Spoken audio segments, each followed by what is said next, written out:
নমস্কার বন্ধুরা, নতুন বন্ধুদের স্বাগত এবং পুরনো বন্ধুদের ধন্যবাদ জানিয়ে শুরু করছি আজকের রেসিপি। তো আজকের রেসিপি হবে খাসির মাংসের পাতলা ঝোল।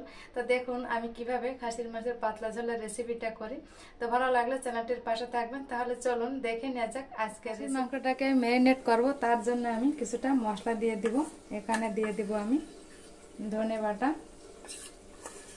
দিয়ে দিব জিরা বাটা। মাংসটাকে কিন্তু আমি পরিষ্কার করে ধুয়ে জলটা ঝরিয়ে নিয়েছিলাম। দিয়ে দিলাম রসুন বাটা, কাঁচা লঙ্কা বাটা, আদা বাটা, আর দিয়ে দিলাম সবশেষে পেঁয়াজ বাটা। তো দিয়ে দিব পরিমাণ মতো লবণ, হলুদ গুঁড়া, শুকনো লঙ্কার গুঁড়া আমি অল্প পরিমাণ দেব, ছোট চামচের 1 চামচ দিয়ে দিলাম শুকনো লঙ্কার গুঁড়া। যেহেতু এখানে কাঁচা লঙ্কা দিয়েছি আমি শুকনো লঙ্কার গুঁড়োটা খুব বেশি ব্যবহার করব না। দিয়ে দেব সরিষার তেল,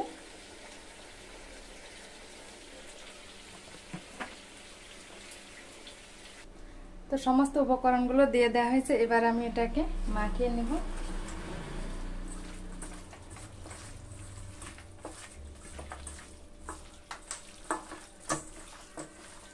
তো মাখিয়ে এই খাসির মাংসটাকে আমি আধা ঘন্টার জন্য ঢাকা দিয়ে রাখবো। তো ভালোভাবে মাখিয়ে নিতে হবে।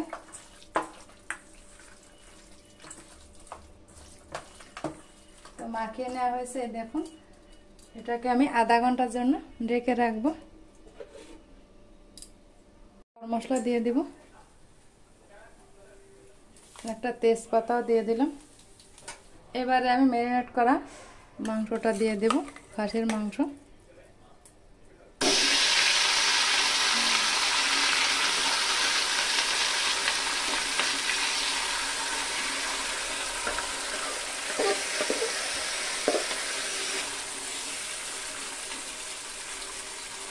তো কিছুক্ষণ পর আমি ঢাকনাটাকে তুলে নিব।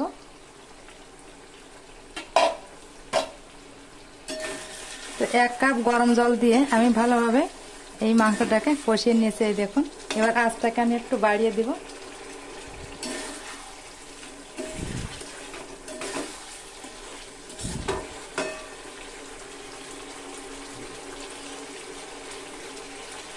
তো এবার আমি এর ভিতর দিয়ে দিব গরম জল।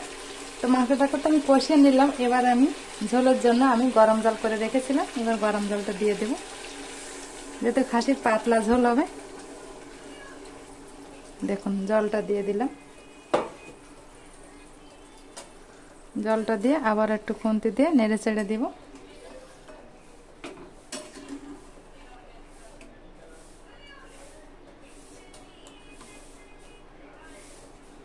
জলটা একটু ফুটে উঠলে আমি ভেজে রাখা আলুগুলোকে দিয়ে দিব। তো গরম জল দিয়েছিলাম, ঝোলটা ফুটতে বেশি একটা সময় লাগলো না। এবার আমি ভেজে রাখা আলুগুলোকে দিয়ে দিব, কারণ আলুগুলো একটু সেদ্ধ হবে। আমি দিয়ে দিলাম।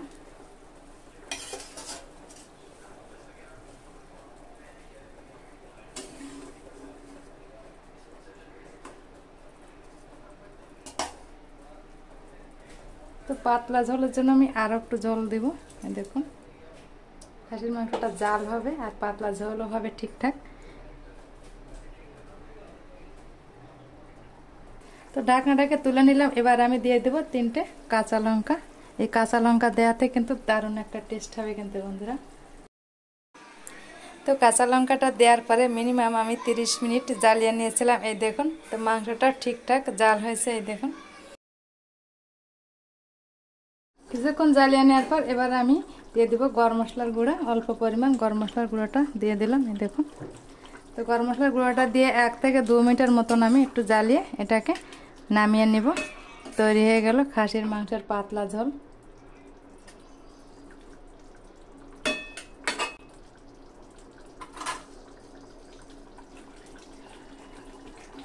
তো গরম মশলার গুঁড়োটা দেওয়ার পরে 1 থেকে 2 মিনিটের মতন আমি জ্বালিয়ে নিয়েছি। এবার গ্যাসটাকে বন্ধ করে দিব। এবার ঢাকা দিয়ে রাখবো 5 মিনিটের জন্য। ফিরে আসছি 5 মিনিট পর।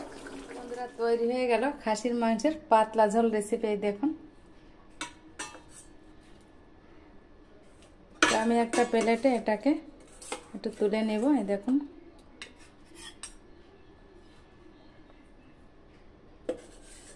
গ্রেভিটাও হয়েছে কত সুন্দর।